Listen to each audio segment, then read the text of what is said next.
That's a lot.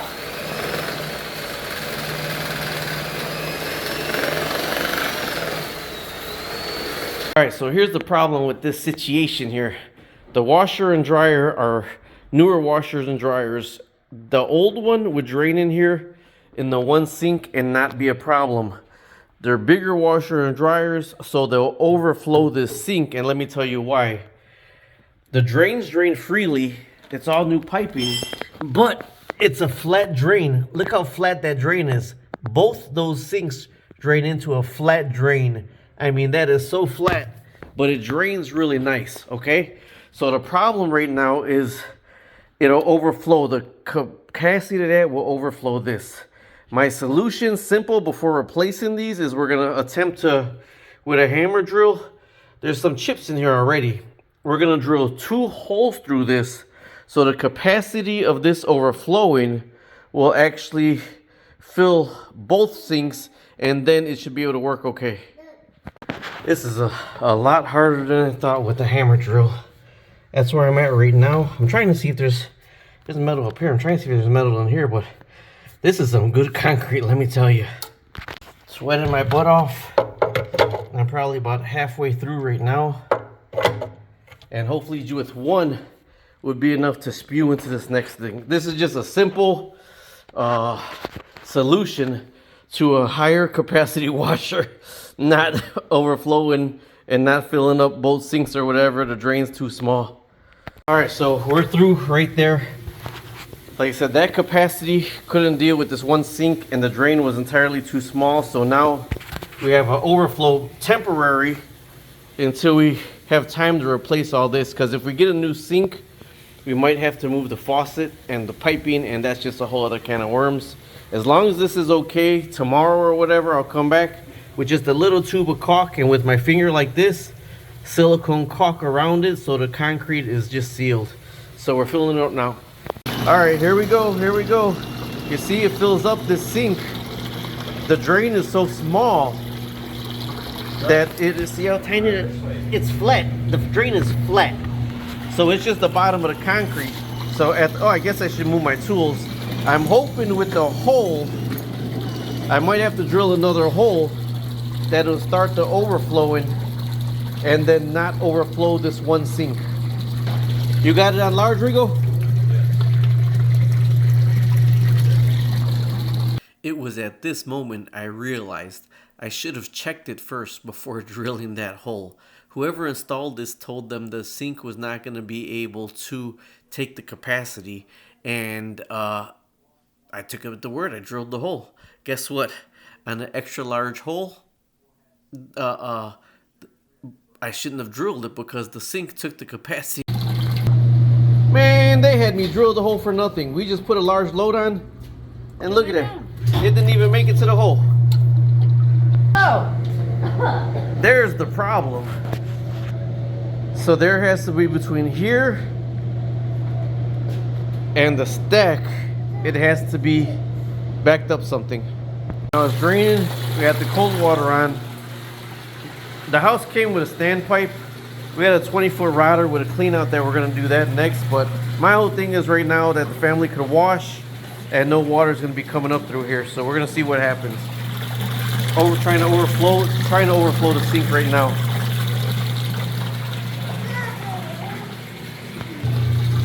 All right, with the full load, that's all we got out of the full load. You see, still trying to overflow it. With the standpipe on, there's no water coming back. It's very minute. So we could go with this for now. Meanwhile, I'm gonna run and get the 25-foot router, and we're gonna ride that with the 25-foot router to see how the 25-foot router will get past this and almost make it to the stack. All right, so everything's flowing pretty good. With the standpipe on, nothing backs up with the standpipe. So what I'm gonna do is I'm gonna take this trap off right here, and I bought a new, I had this router for a while. I get to play with it now. This is a Cobalt from Lowe's. This is actually a 25-foot router, but this is the one that you can put on your drill, but I'm not gonna use that. I just like the twist. So, but this right here fits into this. A regular straight line router is not gonna fit. So we're gonna try to go 25 feet in this direction, then if it don't clear out the line all the way, I'm gonna try to go in right here. All right, I took this one off, and you see it backed up some, so I'm gonna see with this if I could get right in here and start going that way. So this right here, when you feel like you just open it up and push them through until you get stuck. When you get it stuck, lock it, and then you just spin it. And when I break it through, I still come back and I try to get it through a couple times. And then you know if you got through right there, flip it, and then you can try to push more out until you get stuck again. Then if you get stuck, lock it up. And when you're twisting it, it snakes through itself.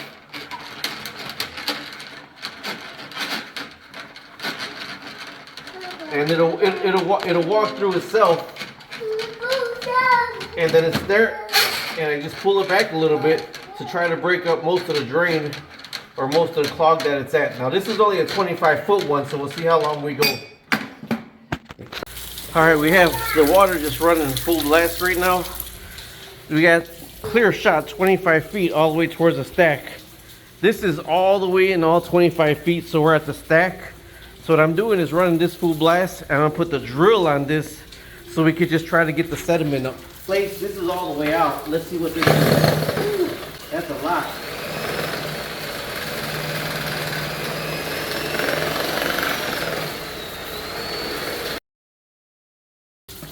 That's pretty awesome.